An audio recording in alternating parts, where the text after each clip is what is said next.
Hi, it's me, ang siyang ina niyong lahat, and for today's video, tayo ay tatakas na naman. So ayun, open natin yung mga windows since napakaganda ng weather ngayon.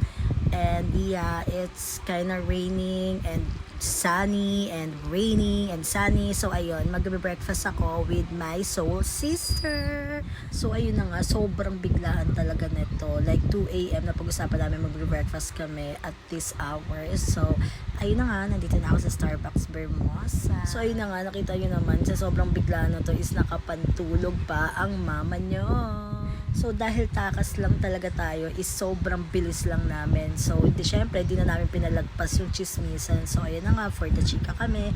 Ang daming ganap sa buhay, ang daming kwento, ang daming ganyan, ganito, ganyan. Basta yun na yun. Eh di inabutan na nga kami ng ulan sa labas. So we decided na pumasok na sa loob. So ayun na nga, yung dapat magtatrabaho kami, hindi na naman kami natapos. And kita nyo naman, halata naman talaga na matagal kaming hindi nagkita.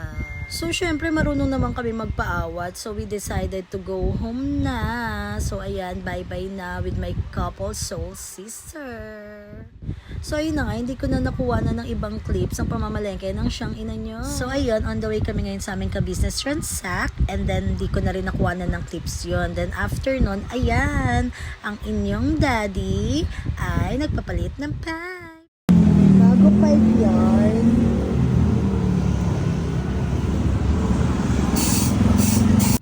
So, edi yun na nga, nakauwi na kami. At ayan na naman ang aming baby makulit. Hindi ko na nga papahabain pa dahil inaagaw na ng baby na ito ang aking cellphone. So, yun na nga, hindi ko na nga ba papahabain pa. So, see you on our next vlog. Don't forget to click like, share, and subscribe. Bye-bye!